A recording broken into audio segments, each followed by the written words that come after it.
Hello friends, इस lecture में पढ़ेंगे हम लोग फैक्टर अफेक्टिंग एंजाइम एक्टिविटी। कौन कौन से फैक्टर जो होते हैं जो एंजाइम के एक्टिविटी को इफेक्ट करते हैं उसको डिस्कस करेंगे। ठीक है, एंजाइम क्या है सबको पता है। एंजाइम क्या होते हैं भाई? प्रोटीन। जितने भी एंजाइम है सारे एंजाइम क्या होते हैं? प्रोटीन होते हैं। और एंजाइम का क्या होता है? एक फिक्स का शेप होता है। एंजाइम का क्या होता है? एक प्रॉपर फिक्स शेप है। ठीक, फिक्स शेप है एंजाइम का। और एंजाइम फंक्शन कब करता है? एंजाइम फंक्शनल होता है टर्सरी स्ट्रक्चर में। ठीक है, एंजाइम का जो क्या होता है? टर्सरी स्ट्रक्चर होता है, उसी में एंजाइम फंक्शनल होता है।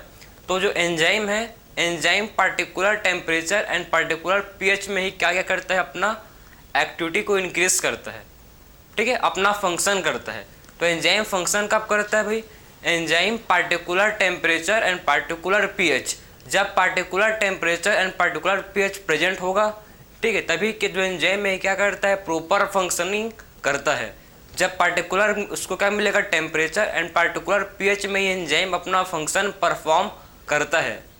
बात क्लियर समझे आप? ठीक है, तो एंजाइम का फंक्शन करेगा भाई? Enzyme particular temperature and particular pressure में क्या करता है? एंजाइम फंक्शन करता है। ठीक है, अगर आप जैसे कि फॉर द एग्जांपल अगर टेम्परेचर ज़्यादा है तो प्रोटीन क्या होते हैं भाई? प्रोटीन डीनेचर हो जाएंगे और एंजाइम का जो एक्टिविटी है वो खत्म हो जाएगा।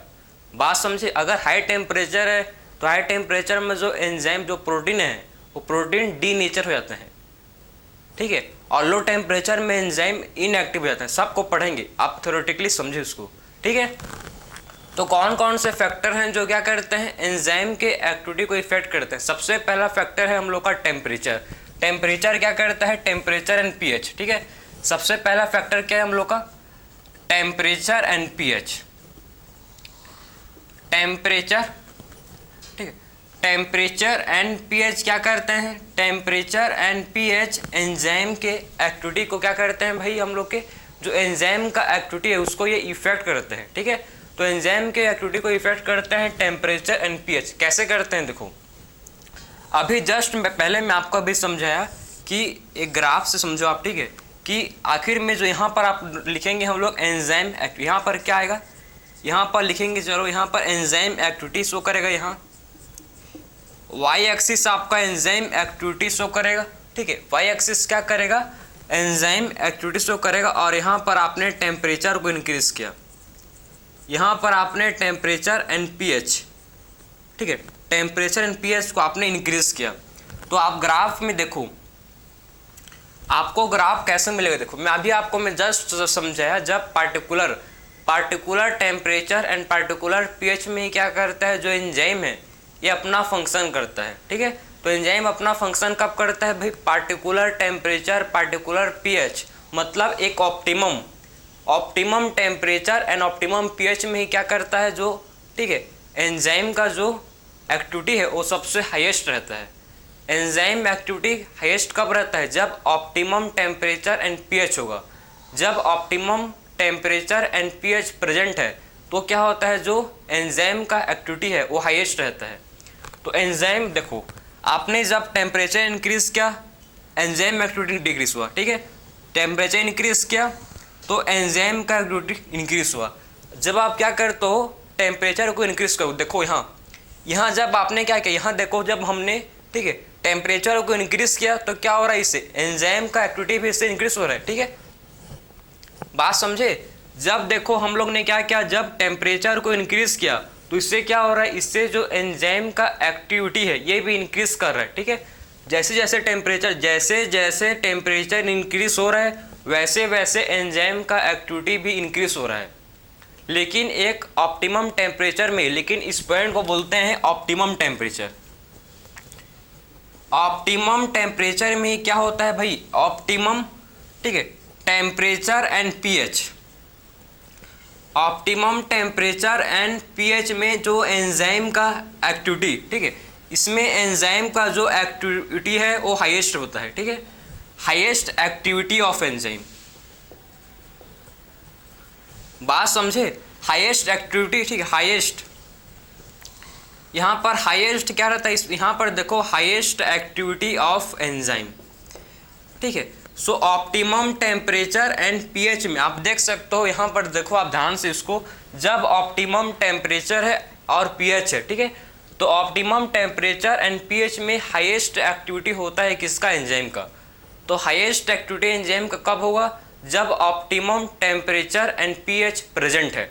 जब इन्वायरमेंट में ऑप्टिमम टेम्परेचर पीएच रहेगा, ठीक है, बॉडी के अंदर भी ऑप्टिमम टेम्परेचर एंड पीएच रहेगा, तभी जो क्या होगा, तभी एंजाइम का जो एक्टिविटी है वो हाईएस्ट रहता है। जैसे कि फॉर द एग्जांपल आप अपना समझो, मैं अपना बता रहा हूँ, ठीक है।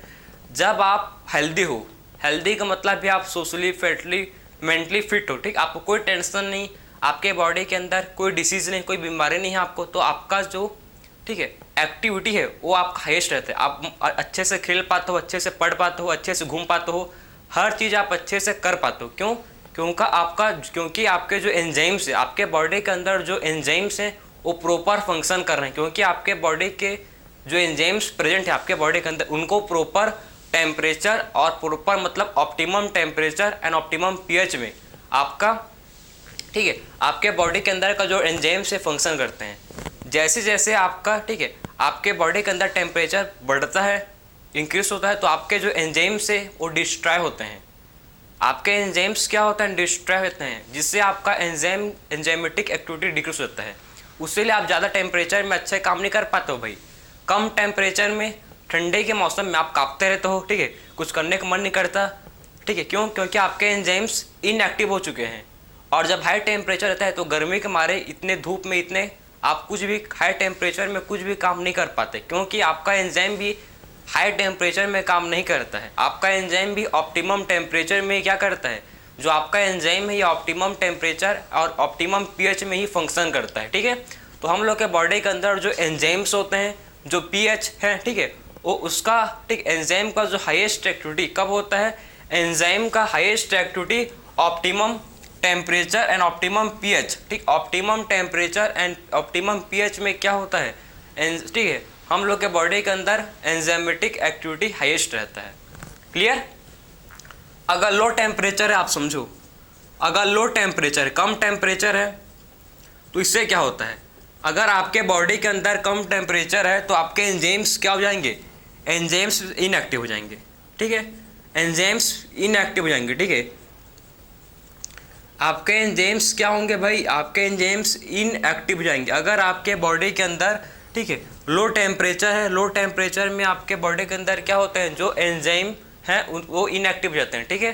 तो आपके बॉडी के अंदर जो टेम्परेचर कम रहेगा अगर, ठीक है, ऑप्टिमम टेम्परेचर नहीं है, उससे कम है, बहुत कम है, तो एंजाइम इनएक्टिव हो जाएंगे, ठीक है। अगर लो टेम्परेचर है तो एंजाइम कैसे हो जाएंगे भाई, इनएक्टिव रहेंगे, ठीक है। अगर आपके बॉडी के अंदर हाई टेम्परेचर है, अगर हाई टेम्परेचर है, ठीक है, हाई टेम्परेचर है, तो हाई टेम्परेचर में क्या होता है, हाई टेम्परेचर में जो एंजाइम, ठीक है, एंजाइम डिस्ट्रॉय हो जाते हैं। हाई टेम्परेचर में क्या होता है, जो एंजाइम्स होते हैं, ठीक है, एंजाइम डिस्ट्रॉय हो जाते हैं। डिस्ट्रॉय मतलब है प्रोटीन डीनेचर। प्रोटीन इसमें देखो, इसमें क्या होता है, जो प्रोटीन होते हैं, आपको प्रोटीन पता है, प्रोटीन जो होता है वो हाई टेम्परेचर में प्रोटीन का जो स्ट्रक्चर है वो डीनेचर हो जाता है, ठीक है। हाई टेम्परेचर में क्या होता है, जो प्रोटीन का जो स्ट्रक्चर है वो डीनेचर हो जाता है। अब प्रोटीन का जब स्ट्रक्चर बिगड़ेगा तो प्रोटीन नॉन फंक्शनल होगा, अपना जितना फंक्शनल था पहले वो क्या हो जाएगा, नॉन फंक्शनल हो जाएगा, ठीक है। तो हाई टेम्परेचर में क्या होता है, हाई टेम्परेचर में एंजाइम डिस्ट्रॉय होते हैं, ठीक है। हाई टेम्परेचर में क्या होता है भाई, हाई टेम्परेचर में एंजाइम डिस्ट्रॉय हो जाता है, ठीक है। तो हाई टेम्परेचर में एंजाइम डिस्ट्रॉय हो जाता है, जिससे प्रोटीन, मतलब क्यों होता है भाई, जिस मतलब प्रोटीन डीनेचर होता है, ठीक है। प्रोटीन क्या हो जाता है, प्रोटीन डीनेचर हो जाता है, क्लियर है। तो प्रोटीन क्या हो जाता है भाई, प्रोटीन डीनेचर हो जाते हैं, बात समझे। उसीलिए जब लो टेम्परेचर में आपका एंजाइम इनएक्टिव रहता है, ठीक है, लो टेम्परेचर में क्या रहता है, लो टेम्परेचर में एंजाइम इनएक्टिव रहता है। और हाई टेम्परेचर में क्या होता है, हाई टेम्परेचर में एंजाइम डिस्ट्रॉय हो जाते हैं, ठीक है। हाई टेम्परेचर में क्या होता है, हाई टेम्परेचर में जो एंजाइम है ये डिस्ट्रॉय हो जाते हैं, क्लियर है, समझ गए। हाई टेम्परेचर में एंजाइम क्या होगा, डिस्ट्रॉय हो जाएगा, क्योंकि प्रोटीन डीनेचर हो जाते हैं। तो इसीलिए मतलब temperature and pH first factor है जो क्या करता है, रेट ऑफ, ठीक है, जो क्या करता है, रेट को इफेक्ट करता है, किसका, एंजाइम एक्टिविटी का रेट को इफेक्ट करते हैं। टेम्परेचर एंड पीएच क्या करते हैं, एंजाइम एक्टिविटी का जो रेट है उसको इफेक्ट करते हैं, ठीक है। उसीलिए इसको बोलते हैं फैक्टर अफेक्टिंग, जो क्या करते हैं, फैक्टर को इफेक्ट करते हैं, फैक्टर को इफेक्ट करते हैं, ऐसे फैक्टर हैं टेम्परेचर एंड पीएच, ठीक है, समझ गए। तो ऑप्टिमम टेम्परेचर ऑप्टिमम पीएच में आपका एंजाइम का एक्टिविटी फास्टेस्ट ज़्यादा रहेगा, ठीक है। लो टेम्परेचर लो पीएच में आपका एंजाइम का एक्टिविटी घट जाएगा, कम हो जाएगा, मतलब एंजाइम इनएक्टिव जाएंगे, ठीक है। लो टेम्परेचर में क्या होगा, लो टेम्परेचर में एंजाइम इनएक्टिव हो जाएगा, ठीक है। लो टेम्परेचर में क्या होता है, जो एंजाइम्स होते हैं वो इनएक्टिव हो जाते हैं, क्लियर।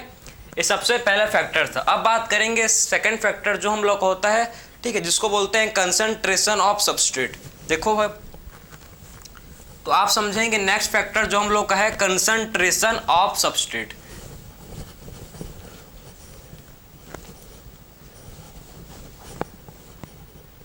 सेकंड फैक्टर क्या है भाई हम लोग का, देखो आप ध्यान से, सेकंड फैक्टर जो हम लोग का होता है जिसको बोलते हैं कंसंट्रेशन ऑफ सबस्ट्रेट, ठीक है। तो आखिर में कंसंट्रेशन ऑफ सबस्ट्रेट कैसे एंजाइम के एक्टिविटी को कैसे ये इफेक्ट करते हैं, इसको देखो। कंसंट्रेशन ऑफ सबस्ट्रेट, जैसे जैसे देखो आप अगर, ठीक है, अगर आप यहां पर आप लिखेंगे हम लोग, ठीक, यहां पर क्या लिखेंगे हम लोग, सबस्ट्रेट कंसंट्रेशन। यहां पर आप ध्यान से देखो, ठीक है, जब आप क्या करते हो, ठीक है, यहां पर लिखेंगे वेलोसिटी ऑफ रिएक्शन,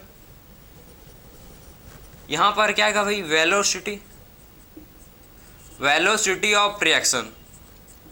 सो अब देखो, जैसे जैसे क्या करते हो आप, जब आप क्या करोगे सबस्ट्रेट, जब क्या करते हो सबस्ट्रेट कंसंट्रेशन को इंक्रीज करोगे, ठीक है, सबस्ट्रेट के कंसंट्रेशन को जब क्या करोगे आप, जब इसको इंक्रीज करोगे, ठीक है, तो इससे क्या होगा, इससे होता है रेट ऑफ डिफ्यूजन इंक्रीज हो, इससे क्या होगा, रेट ऑफ डिफ्यूजन भी इंक्रीज होगा। बात समझे, जब आपने क्या किया, जब आपने देखो क्या किया, जब आपने रेट ऑफ, ठीक है, जब आपने सबस्ट्रेट कॉन्सेंट्रेशन को इंक्रीज किया, जब सबस्ट्रेट के कंसंट्रेशन को इंक्रीज करोगे तो इससे क्या होगा, इससे भाई रेट ऑफ डिफ्यूजन भी इससे इंक्रीज होता है। आपने जब, ठीक है, सबस्ट्रेट कंसंट्रेशन को इंक्रीज किया तो इससे क्या हुआ, इससे जो रेट ऑफ डिफ्यूजन है, रेट ऑफ डिफ्यूजन भी क्या होता है, इससे रेट ऑफ डिफ्यूजन भी इससे इंक्रीज होगा, ठीक है। अगर रेट ऑफ डिफ्यूजन, अगर इससे रेट ऑफ डिफ्यूजन इससे अगर इंक्रीज किया तो एंजाइम का जो वेलोसिटी है, एंजाइम वेलोसिटी इससे इंक्रीज करता है। बात समझे, इससे एंजाइम वेलोसिटी क्या करता है, इससे एंजाइम का जो वेलोसिटी है, इससे क्या होता है, जो एंजाइम का वेलोसिटी है वो क्या करता है, इससे इंक्रीज करता है, ठीक है। इससे क्या होता है, जो एंजाइम का वेलोसिटी है वो इंक्रीज करता है। तो आप क्या समझे, आप समझे कि जब मैं क्या करता हूँ, सबस्ट्रेट कंसंट्रेशन को जब मैं इंक्रीज करता हूँ तो इससे क्या होता है, इससे जो रेट ऑफ डिफ्यूजन है वो भी इंक्रीज होता है। सबस्ट्रेट कंसंट्रेशन इंक्रीज हुआ तो रेट ऑफ डिफ्यूजन भी इंक्रीज होता है। Substrate concentration increase, rate of diffusion increase, जिससे क्या होता है, एंजाइम वेलोसिटी भी इंक्रीज करता है, जिससे क्या होता है, एंजाइम का वेलोसिटी भी जिससे इंक्रीज होता है। क्लियर है। तो आप देख सकते हो कि जब आपने, ठीक है, जब आपने सबस्ट्रेट, यहाँ पर देखो सबस्ट्रेट कंसंट्रेशन को आप जब आपने इंक्रीज किया, ठीक है, सबस्ट्रेट कंसंट्रेशन को जैसे जैसे आपने इंक्रीज किया तो क्या हुआ, वेलोसिटी ऑफ रिएक्शन भी इंक्रीज हुआ, ठीक है। जैसे जैसे आपने सबस्ट्रेट कंसंट्रेशन को इंक्रीज किया तो वेलोसिटी ऑफ रिएक्शन भी इंक्रीज हुआ, लेकिन एक पॉइंट तक। इस पॉइंट के बाद आप, इस पॉइंट को बोलते हैं वी मैक्स। क्या बोलते हैं इस पॉइंट को, इस पॉइंट को बोला जाता है वी मैक्स, ठीक है। जब तक वी मैक्स के बाद आप जितना भी सबस्ट्रेट कंसंट्रेशन को इंक्रीज कर दो भाई, उसके बाद और एंजाइम का वेलोसिटी इंक्रीज नहीं होगा। वी मैक्स ओ पॉइंट है, वी मैक्स ओ पॉइंट है जिसके बाद और सबस्ट्रेट कंसंट्रेशन फर्दर इंक्रीज नहीं करेगा, ठीक है। तो वी मैक्स क्या है, वी मैक्स ओ पॉइंट है, ओ सैचुरेशन पॉइंट है। वी मैक्स क्या है, V max or saturation point है जिसके बाद आप जितना भी सबस्ट्रेट कंसंट्रेशन को इंक्रीज कर लो भाई, आपका जो एंजाइम वेलोसिटी है वो इंक्रीज नहीं करेगा, क्योंकि आपके सारे एंजाइम्स क्या हो चुके हैं, आपके सारे एंजाइम का जो था, ठीक है, सब सारे एंजाइम सबस्ट्रेट के साथ बाइंड कर चुके हैं, अब कोई भी एंजाइम बचे ही नहीं है। फॉर द एग्जांपल आप समझो कि हम लोग पास 100 एंजाइम्स हैं और 100 एंजाइम्स में 100 एक्टिव साइट है, ठीक है। हम लोग के पास 100 एंजाइम्स हैं और 100 एंजाइम्स के पास 100 एक्टिव साइट हैं। एक्टिव साइट क्या होता है? जहाँ पर सबस्ट्रेट आके बाइंड करेगा, एंजाइम के साथ क्या करता है? सबस्ट्रेट एक्टिव साइट में बाइंड करेगा, ठीक है। एंजाइम के एक्टिव साइट में क्या करता है? सबस्ट्रेट बाइंड तो करता है ना, पढ़ चुके हैं उसको पिछले लेक्चर में, ठीक है। तो एंजाइम में क्या होता है? प्रेजेंट, एंजाइम में होता है प्रेजेंट एक्टिव साइट जिसके साथ सबस्ट्रेट आके बाइंड करेगा, ठीक है। तो 100 एंजाइम्स थे, आपने जब सबस्ट्रेट कंसंट्रेशन को इंक्रीज किया तो एंजाइम एक्टिविटी इंक्रीज हुई, और जब आपके 100 एंजाइम्स 100 सबस्ट्रेट के साथ क्या हो चुके हैं? बाइंड कर लिए। 100 एंजाइम्स आपके 100 सबस्ट्रेट के साथ बाइंड कर चुके हैं, उसके बाद आप भाई देखो ना, आपके पास एंजाइम ही नहीं है और आप क्या कर रहे हो? सबस्ट्रेट कंसंट्रेशन को इंक्रीज करोगे, तो इससे क्या होगा? इससे आपका एंजाइम वेलोसिटी इंक्रीज नहीं करेगा, उल्टा डिक्रीज होगा। एवरी 10 डिग्री सेल्सियस में क्या होता है? एंजाइम वेलोसिटी डिक्रीज करता है। क्यों भाई? क्योंकि एक बार आपने जब, ठीक है, सैचुरेशन पॉइंट के बियॉन्ड जाओगे, ठीक है, सैचुरेशन पॉइंट के बियॉन्ड जाओगे आप, तो उससे क्या होता है? एवरी 10 डिग्री सेल्सियस में, एवरी 10 डिग्री सेल्सियस में आपका एंजाइम का वेलोसिटी डिक्रीज करता है।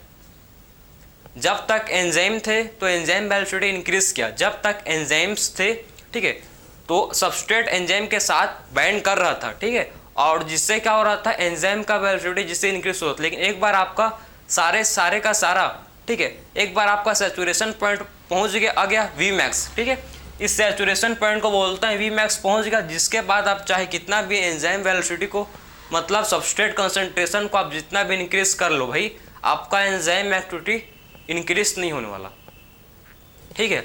और यहाँ पर एक पॉइंट होता है, जिसको बोलते हैं वी मैक्स अपॉन 2। यहाँ पर क्या होता है? एक पॉइंट होता है जिसको बोलते हैं वी मैक्स अपॉन 2। बहुत लोग समझते हैं कि वी मैक्स अपॉन 2 क्या होता है भाई? वी मैक्स बाई हाफ को बोलते हैं कि ये, ठीक है, वी मैक्स का आधा पॉइंट है, हाफ में उसी लिए हाफ मतलब उसका आधा है। नहीं भाई, वैसा नहीं है।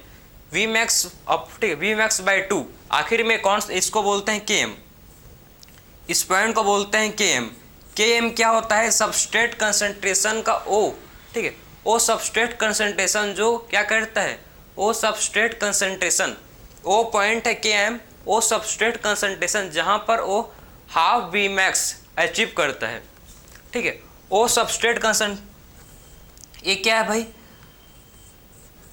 वो substrate concentration or substrate concentration which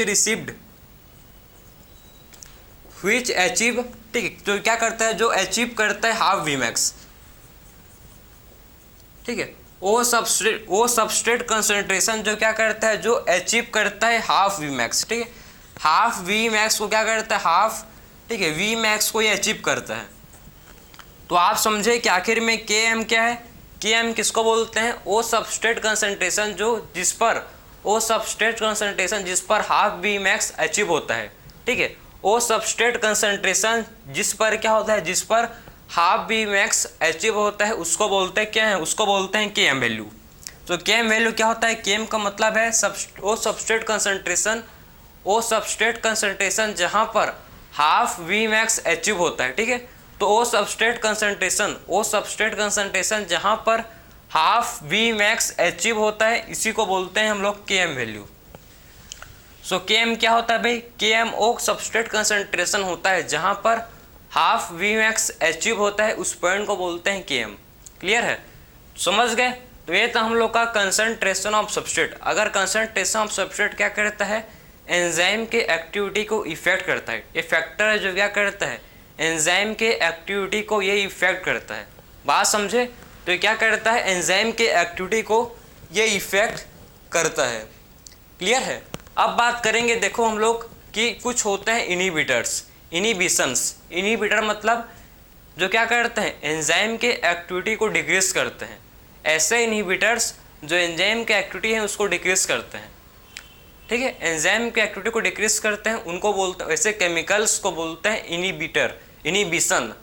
inhibition, ठीक है, उसको बारे में बात करते हैं। देखो अब जो क्या करते हैं, जो एंजाइम के एक्टिविटी को डिक्रीज करते हैं ऐसे केमिकल्स जो इनहिबिशन की तरह काम करते हैं। किसकी तरह काम करते हैं भाई? इनहिबिशन की तरह काम करते हैं ऐसे केमिकल्स को क्या बोलते हैं हम लोग? ऐसे केमिकल्स को बोलते हैं इनहिबिशन। सो आप देखेंगे, चलो अब इनहिबिटर्स, ठीक है, अब देखेंगे इनहिबिटर्स, ठीक है। इनहिबिशन जो होता है, देखो इनहिबिशन का मतलब क्या आप समझ रहे हैं, ए वर्ड का, ठीक है। सो इनहिबिशन का मतलब है कि इसमें जो एंजाइम का एक्टिविटी है, इसमें एंजाइम का जो एक्टिविटी है वो इसमें डिक्रीज होता है, ठीक है। इनहिबिशन से क्या होता है, जो एंजाइम का एक्टिविटी है वो डिक्रीज करता है, ठीक है। तो इनहिबिशन से क्या होता है भाई? इनहिबिशन से जो एंजाइम का एक्टिविटी है ये डिक्रीज करता है। इनहिबिशन कौन करता है भाई? इनहिबिटर्स करते हैं। इनहिबिटर्स इनहिबिशन करते हैं, ठीक है। इनहिबिटर्स मतलब जो लड़ते हैं, ठीक है, जो लड़ते हैं भाई उसको बोलते हैं इनहिबिटर्स। जो इनहिबिट करते हैं, जो उसके फंक्शन को रोकते हैं, जो एंजाइम का फंक्शन हो रहा है प्रॉपर उसको नहीं होने देते, उसी को बोलते हैं इनहिबिटर या इनहिबिशन, ठीक है। उसे क्या बोलते हैं? उसी को बोलते हैं इनहिबिशन। तो एक होता है कॉम्पिटेटिव इनहिबिटर्स, एक होता है नॉन कॉम्पिटेटिव इनहिबिटर्स। एक क्या होता है जिसको बोलते हैं कॉम्पिटेटिव, ठीक। एक होता है जिसको बोलते हैं, देखो एक क्या होता है जिसको बोलते हैं हम लोग कॉम्पिटेटिव, ठीक। एक क्या होता है जो लड़ता है, कॉम्पिटेटिव इनहिबिटर।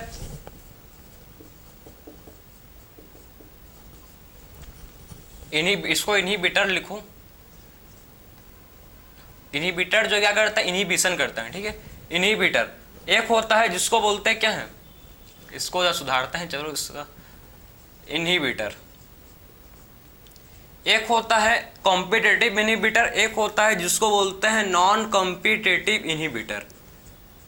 ये दोनों का मतलब क्या है सब समझेंगे यार, सारा चीज पढ़ेंगे, किसी भी चीज को नहीं छोड़ेंगे, ठीक है। तो कॉम्पिटेटिव इनहिबिटर का मतलब है ऐसा इनहिबिटर जो, ठीक है, ऐसा इनहिबिटर जो क्या करता है, जो सबस्ट्रेट के साथ कम्पीट करता है, जो सबस्ट्रेट के साथ कम्पीट करता है एंजाइम के एक्टिव साइट में बैंड होने के लिए। ऐसा इनहिबिटर जो सबस्ट्रेट के साथ कम्पीट करता है, जो सबस्ट्रेट के साथ लड़ता है। क्यों लड़ता है भाई? कि एंजाइम का जो एक्टिव साइट है उसमें बैंड करने के लिए, ठीक है। एंजाइम के एक्टिव साइट में बैंड करने के लिए जो लड़ता है, जो कम्पीट करता है, उसको बोलते क्या है? Competitive inhibitor. So competitive inhibitor वो इनहिबिटर को बोलते हैं जो कम्पीट करता है, टू कम्पीट करता है, ठीक है, एंजाइम के एक्टिव साइट में बैंड होने के लिए। ऐसा इनहिबिटर जो कम्पीट करता है एंजाइम के एक्टिव साइट में बैंड होने के लिए, इस टाइप के इनहिबिटर को बोलते हैं कॉम्पिटेटिव इनहिबिटर, ठीक है। बात समझे? तो इसमें देखो इसका एग्जाम्पल बेस्ट आपके एनसीईआरटी में मेंशन, उसी को मैं समझाऊं। एक होता है इनहिबिटर, एक क्या होता है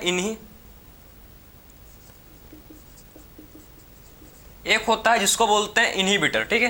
तो जो इनहिबिटर होता है, देखो जो क्या होता है हम लोग का इनहिबिटर, ठीक है, जो हम लोग का है इनहिबिटर, ठीक है। इनहिबिटर जो होता है और जो सबस्ट्रेट है,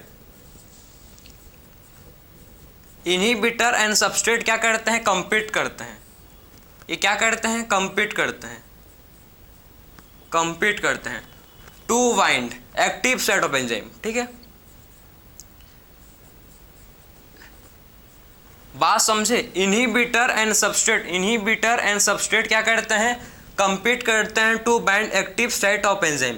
एंजाइम के एक्टिव साइट में बैंड होने के लिए, ठीक है, एंजाइम के एक्टिव साइट में बैंड होने के लिए जो हम लोग का क्या है, हम लोग का जो इनहिबिटर है और जो हम लोग का सबस्ट्रेट है, दोनों लड़ते हैं। अगर आप एक चीज़ के लिए दो लोग लड़ोगे तो एक आपको नहीं, एक चीज़ है, ठीक है, एक चीज़ को पाने के लिए दो लोग हैं तो दोनों के बीच में लड़ाई, ठीक है, जो दोनों के बीच में क्या होगा? लड़ाई तो होगा ही होगा, ठीक है।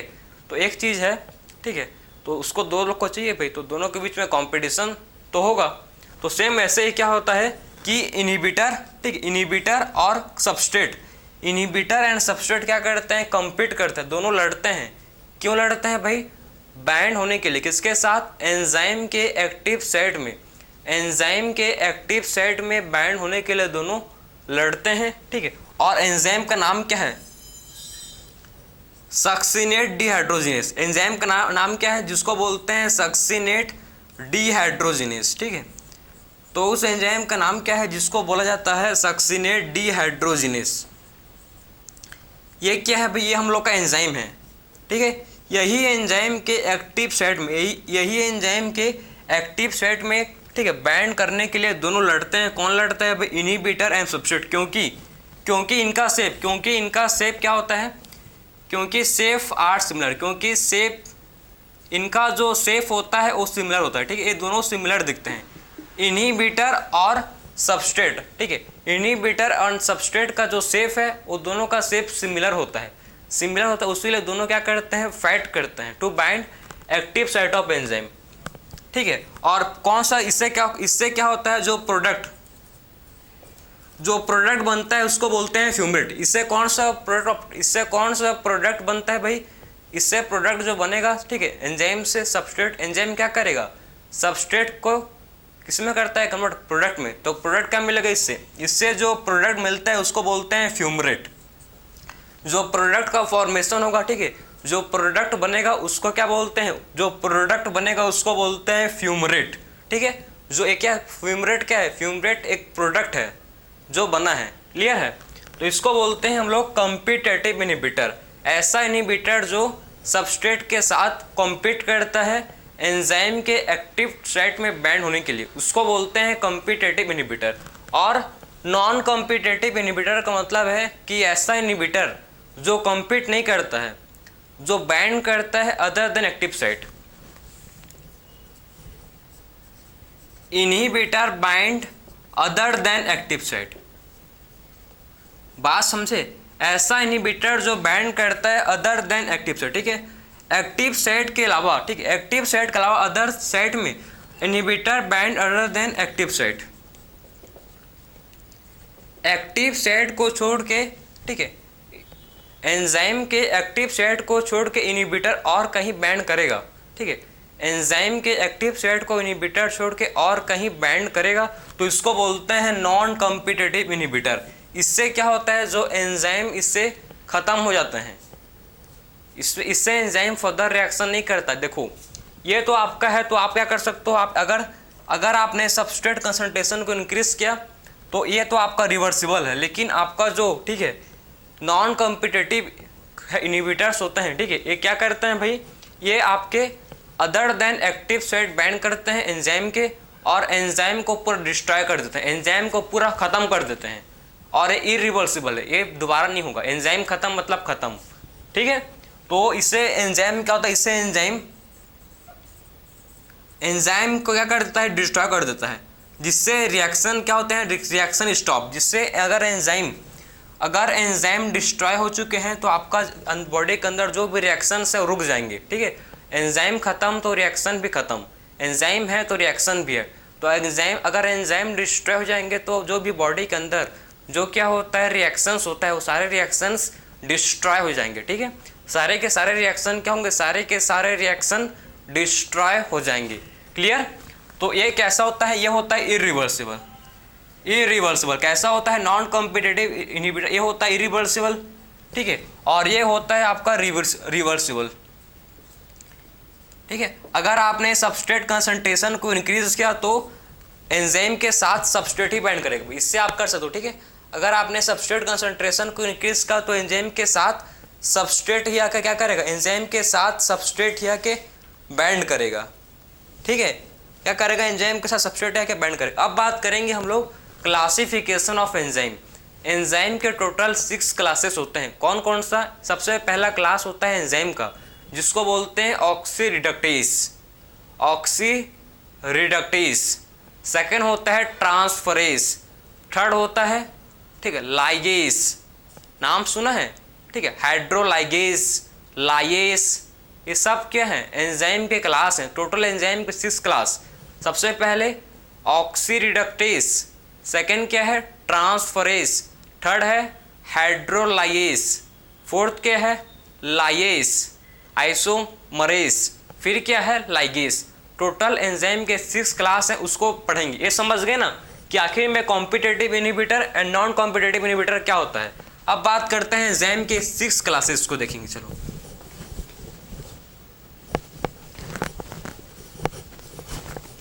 एंजाइम के टोटल कितने क्लास होते हैं भाई?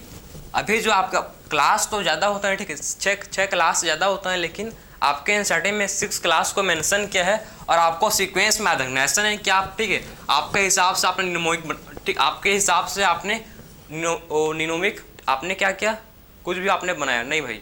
तो आपको मतलब प्रॉपर सीक्वेंस में क्या करना पड़ेगा, याद करना पड़ेगा इसको। सबसे पहले देखो, सबसे पहला क्लास होता है जिसको बोलते हैं ऑक्सी रिडक्टेस। सबसे पहला क्लास जिसको बोलते हैं ऑक्सी रिडक्टेस, ठीक है, इसको और बोलते हैं डिहाइड्रोजिनेस, ठीक। तो इसको सबसे पहला क्लास जिसको बोलते हैं ऑक्सी रिडक्टेस। सेकेंड क्लास होता है क्या भाई? सेकेंड क्लास होता है जिसको बोलते हैं ट्रांसफरेज। सेकेंड क्लास होता है जिसको बोलते हैं ट्रांसफरेज। थर्ड क्लास क्या होता है? हाइड्रोलाइज। थर्ड क्लास होता है जिसको बोलते हैं हाइड्रोलाइज,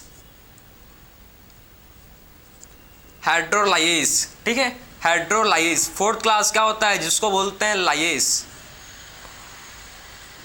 ठीक है, हाइड्रोलाइज, हाइड्रोलेस, ठीक है, हाइड्रोलेस और खाली लाइज, हाइड्रोलेस। ये क्या आएगा आपका? हाइड्रोलेस आएगा, हाइड्रोलाइज नहीं, हाइड्रोलेस, हाइड्रोलेस। और फिर आएगा आपका लाइएस।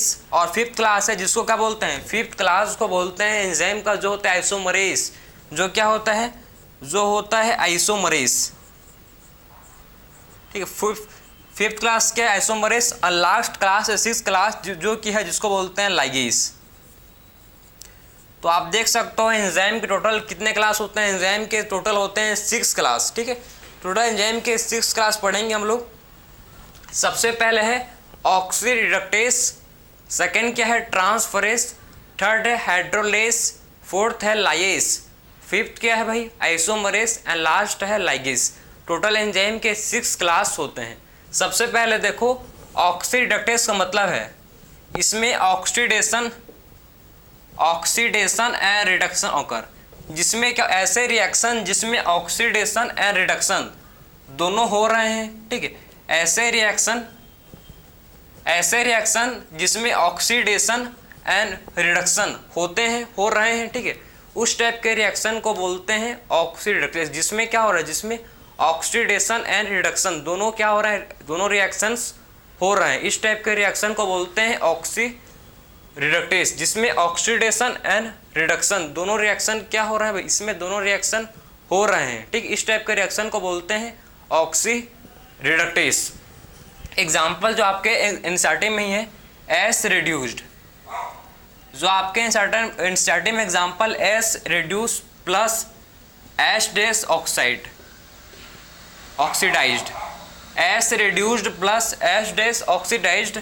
जब वे रिएक्ट करते हैं तो क्या फॉर्म करते हैं? देखो ये बनाते हैं भाई एस ऑक्सीडाइज्ड, ठीक है, S oxidized, S oxidized plus क्या हो जाएगा आपका? S dash reduced.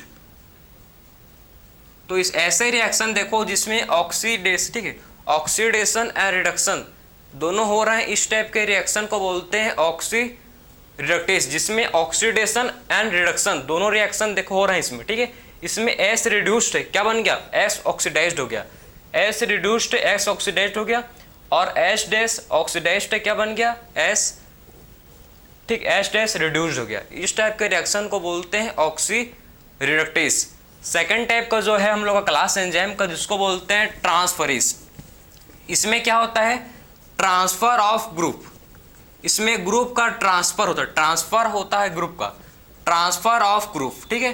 तो इसमें क्या होता है? ग्रुप का ट्रांसफर होता है from one substrate to another. एक सबस्ट्रेट से दूसरे सबस्ट्रेट में ग्रुप का क्या होता है? From one substrate to another, ठीक। तो इसमें क्या होता है? देखो भाई ट्रांसफरेज में क्या होता है? एक ग्रुप, ठीक, एक सबस्ट्रेट से ग्रुप दूसरे सबस्ट्रेट में क्या होता है? उसका ग्रुप ट्रांसफर होता है, ठीक है। तो इसमें क्या होता है? ग्रुप का ट्रांसफर होता है from one substrate to another substrate, ठीक है। एक सबस्ट्रेट से दूसरे सबस्ट्रेट, ठीक है, एक सबस्ट्रेट से दूसरे सबस्ट्रेट में ग्रुप का ट्रांसफर होता है, इसी को बोलते हैं ट्रांसफरेज। ट्रांसफरेज में क्या होता है? इसमें ग्रुप का ट्रांसफर होता है from one substrate to another substrate other than oxygen, ठीक। इसमें हाइड्रोजन कन होता है, ठीक है, एक्सेप्ट हाइड्रोजन। हाइड्रोजन का ट्रांसफर नहीं होता भाई ना, पहले बोलते रहा हूँ, इसमें ऑक्सीजन का, ठीक, इसमें हाइड्रोजन का ट्रांसफर नहीं होता अदर देन हाइड्रोजन। आपके एनसीईआरटी में साफ साफ मेंशन है कि हाइड्रोजन का ट्रांसफर नहीं होता, ठीक है, बाकी किसी और को, लेकिन हाइड्रोजन ग्रुप का ट्रांसफर नहीं होता है, तो इसको बोलते हैं ट्रांसफरेज। अब आते हैं थर्ड क्लास जो कि है हाइड्रोलिस। हाइड्रोलिस, हाइड्रोलिस का मतलब है breaking the bond, breaking the bond. इसमें क्या करते हैं, बॉन्ड को ब्रेक करते हैं बाय यूजिंग H2, वाटर के प्रोसेस में, ठीक, वाटर का यूज करके बॉन्ड को ब्रेक करना, ठीक है, वाटर का यूज करके, ठीक है, वाटर का यूज करके बॉन्ड को ब्रेक करना, उसको बोलते हैं हाइड्रोलिस। हाइड्रोलिस मतलब, हाइड्रो मतलब होता है वाटर, हाइड्रो मतलब क्या होता है, वाटर। तो वाटर के प्रेजेंस में, वाटर के प्रेजेंस में बॉन्ड को ब्रेक करना, वाटर के प्रेजेंस में बॉन्ड को ब्रेक करना, इसी को बोलते हैं हाइड्रोलिस। तो हाइड्रोलिस का मतलब क्या है, वाटर के प्रेजेंस में बॉन्ड को ब्रेक करना, ठीक है, वाटर के प्रेजेंस में बॉन्ड को ब्रेक करना, इसी को बोलते हैं हाइड्रोलिस। वाटर के प्रेजेंस में बॉन्ड को ब्रेक करना, इसी को क्या बोलते हैं हम लोग, इसी को बोलते हैं हाइड्रोलिस।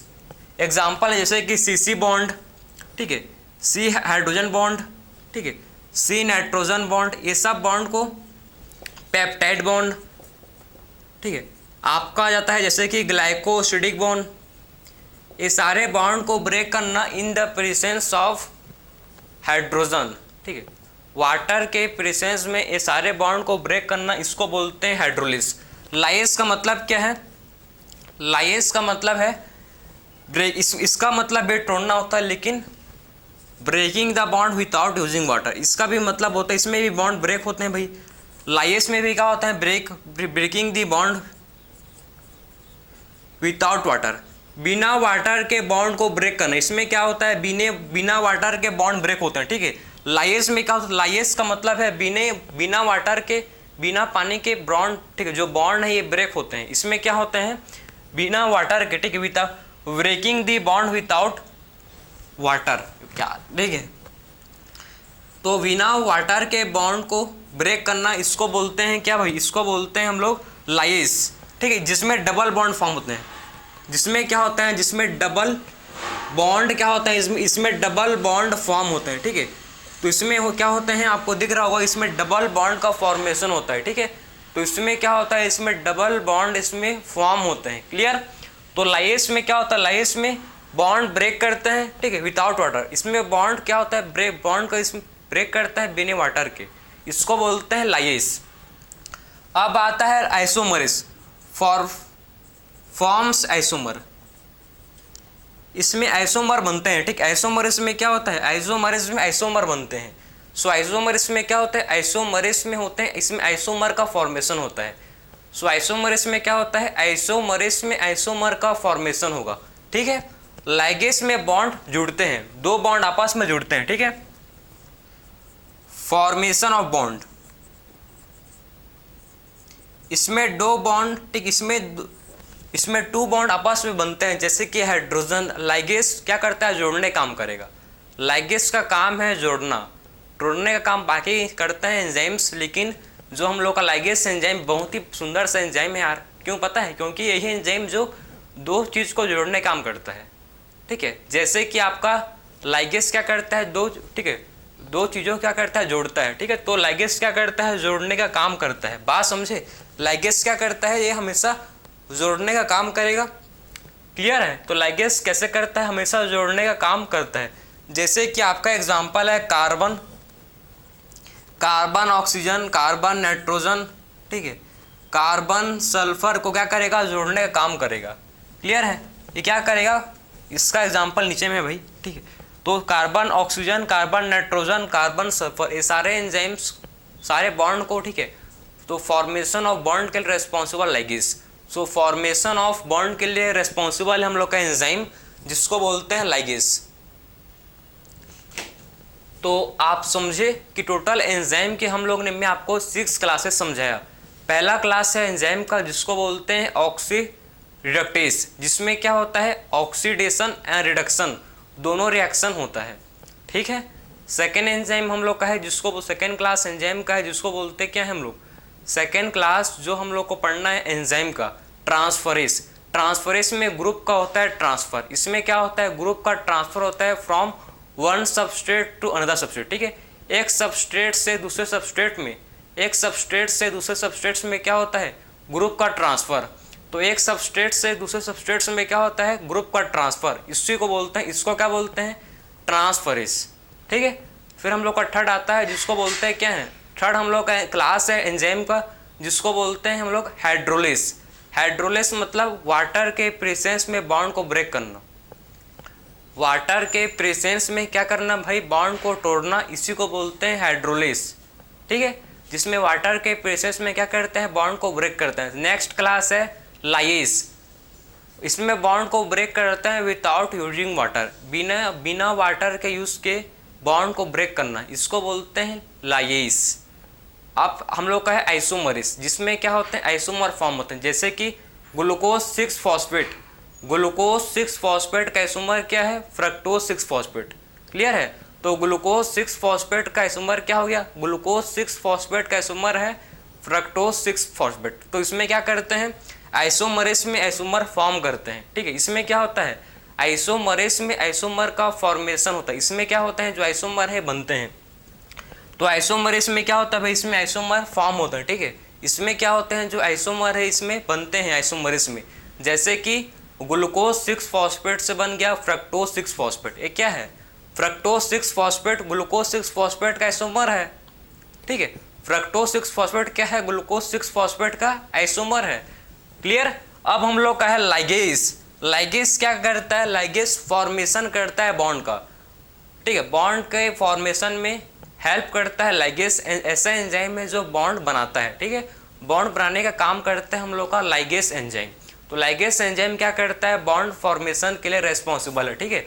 सो लाइगेस एंजाइम क्या करता है, बॉन्ड फॉर्मेशन के लिए लाइगेस एंजाइम क्या होता है, रेस्पॉन्सिबल होता है। तो लाइगेस एंजाइम क्या होता है, बॉन्ड फॉर्मेशन के लिए लाइगेस एंजाइम रेस्पॉन्सिबल होता है। तो ये हम लोग ने बात कर लिया classes of enzyme. Total enzyme के 6 क्लास पढ़ चुके। अब बात करते हैं नेक्स्ट टॉपिक हम लोग का है एनसीईआरटी का कोफैक्टर, ठीक है। तो देखते हैं, चलो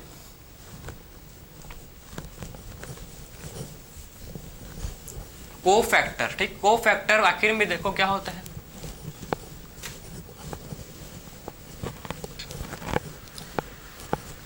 सो कोफैक्टर क्या होता है देखेंगे, चलो।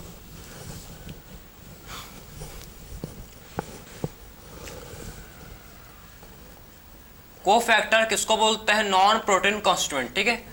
कोफैक्टर क्या होता है, non protein constituent. Non protein constituent को बोलते हैं कोफैक्टर। कोफैक्टर क्या होता है भाई, नॉन प्रोटीन कॉन्स्टिट्यूएंट को क्या बोलते हैं, उसको हम लोग बोलते हैं कोफैक्टर, ठीक है। और प्रोटीन पार्ट को क्या बोलते हैं भाई, प्रोटीन पार्ट को बोलते हैं अपोएंजाइम। प्रोटीन पार्ट को बोलते हैं अपोएंजाइम और नॉन प्रोटीन अपो एंजाइम।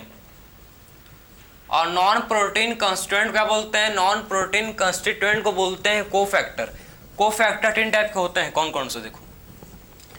एक होता है कोफैक्टर जिसको क्या बोलते हैं, सबसे पहला कोफैक्टर का नाम है जिसको बोलते हैं क्या है, प्रोस्टेटिक ग्रुप। सबसे पहले कोफैक्टर क्या होता है जिसको बोलते हैं प्रोस्टेटिक ग्रुप, ठीक है। सबसे पहला कोफैक्टर है जिसको बोलते हैं ठीक है, प्रोस्टेटिक ग्रुप। सेकेंड क्या होता है, सेकेंड होता है हम लोग का कोएंजाइम। सेकेंड हम लोग का होता है जिसको बोलते हैं कोएंजाइम। एंड थर्ड हम लोग का जो है, ठीक है, थर्ड हम लोग का क्या होता है इसमें, मेटल आयंस। थर्ड भाई क्या है, मेटल आयंस। तो 3 टाइप के क्या होते हैं, कोफैक्टर होते हैं, कौन कौन सा, एक होता है प्रोस्टेटिक ग्रुप, सेकेंड क्या होता है कोएंजाइम, एंड थर्ड हम लोग का है जिसको बोलते हैं मेटल आयंस, ठीक है। सो प्रोस्टेटिक ग्रुप क्या होता है भाई, देखो ये ऑर्गेनिक है, ये भी क्या है, ऑर्गेनिक है। और ये क्या है हम लोग का, मेटल आयंस इनऑर्गेनिक होता है, ठीक है। मेटल आयन कैसा होता है, मेटल आयंस होते हैं inorganic.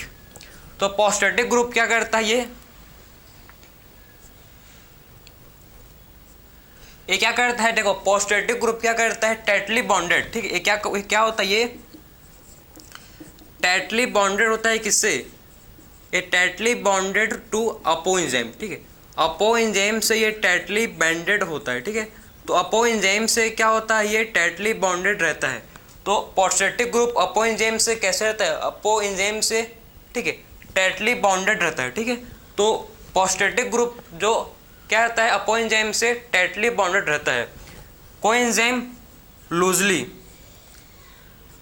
Loosely bonded to apo enzyme, ठीक है, लूजली बॉन्डेड रहता है किससे, अपो एंजाइम से ये लूजली बॉन्डेड रहता है, ठीक है। ये कैसे रहता है, अपो एंजाइम से लूजली बॉन्डेड रहता है, जब जरूरत पड़ता है तब ये बैंड हो करता है। ऐसा नहीं कि हमेशा बैंड रहता है, नहीं भाई, जब इसको काम पड़ेगा तभी बैंड करेगा। जैसे कि बहुत लोग होते हैं मतलबी, जब जरूरत पड़ेगा तभी फ़ोन करेंगे, तभी मैसेज करेंगे, बिना काम के मैसेज कोई नहीं करता है, ठीक है। तो ये भी सेम ऐसे ही होता है, जब काम पड़ेगा तो बैंड करेगा अपो एंजाइम से, काम नहीं है तो निकल, क्लियर, हट। तो जब ये इसलिए बोलते हैं कि लूजली बॉन्डेड होता है किससे, ये लूजली बॉन्डेड होता है किससे, अपो एंजाइम से। मेटल आयंस में जैसे कि जिंक क्या है, मेटल आयंस है, ठीक है। जिंक क्या है, मेटल आयंस। जो यूज़ कहाँ, जो किस में यूज़ होता है, जो यूज़ होता है हम लोग के, जिसको कार्बोनिक एनहाइड्रेस। कार्बोनिक एनहाइड्रेस क्या है, एक एंजाइम है जिसमें ये यूज़ होता है, ठीक है। एंजाइम है जिसमें क्या होता है, जिंक 2+ यूज़ होता है। और एक एंजाइम है जैसे को बोलते हैं अल्कोहल डिहाइड्रोजिनेस, ये भी एक एंजाइम है जो यूज़ होता है मेटल, ठीक है। ये भी क्या होता है, एक एंजाइम है जो क्या होता है भाई, जिंक इसमें यूज़ करता है, ठीक है। तो मेटल आयंस जो होते हैं हम लोग के इनऑर्गेनिक होते हैं। मेटल आयंस कैसे होते हैं, मेटल आयंस होते हैं इनऑर्गेनिक, जिसमें जिंक प्लस जो है ये कहाँ होता है यूज़, कार्बोनिक एनहाइड्रेस में, और अल्कोहल डिहाइड्रोजिनेस में क्या होता है, ये यूज़ होता है। बात समझे। पॉस्टेटिक ग्रुप का एग्जाम्पल है हीम ग्रुप। इसका एग्जाम्पल क्या पढ़ेंगे हम लोग, इसका एग्जाम्पल है हीम ग्रुप, ठीक है। पॉस्टेटिक ग्रुप का एग्जाम्पल क्या है, हीम ग्रुप। और इसका एग्जाम्पल क्या है, कोएंजाइम का, NAD और NADP, ठीक है। तो कोएंजाइम का एग्जाम्पल आपको पता होना चाहिए। NAD क्या है, निकोटीन, ठीक है, निकोटीन अमाइड एडेनिन, ठीक है, फॉस्फेट, ठीक। इसका फुल फॉर्म क्या है, निकोटीन अमाइड एडेनोसिन, ठीक है, डाइन्यूक्लियोटाइड्स। बहुत लंबा नाम है यार, इसको एनसीईआरटी में है, लिख लेना, ठीक है। तो NAD का मतलब क्या है, निकोटीन अमाइड एडेनिन डाइन्यूक्लियोटाइड। ऐसा नहीं कि मैं नहीं जानता हूँ इसका स्पेलिंग, ठीक, पता है भाई, लेकिन टाइम अभी थोड़ा सा, ठीक है। तो उसको आप लिख लेना, ठीक। आपके एनसीईआरटी में मेंशन है, NAD क्या है, nicotine amide adenine dinucleotide, clear है। तो ये हम लोग क्या हो गए, सारे के सारे क्या हम लोग देख चुके हैं, को फैक्टर देख चुके। को फैक्टर क्या है, non protein constituent. Non protein constituent को बोलते हैं को फैक्टर। कौन कौन से पढ़े, पॉस्टेटिक ग्रुप पढ़े, कोएंजाइम पढ़े और मेटल आयंस, तीनों को डिस्कस कर चुके हैं, ठीक है। सो हम लोग का लेक्चर इसी के साथ factor effective enzyme activity complete हुआ, ठीक है। और हम लोग का जो भी इनहिबिटर्स उसको हर चीज़ को प्रॉपर कंप्लीट कर चुके हैं। सो मिलते हैं नेक्स्ट लेक्चर में। राधे राधे।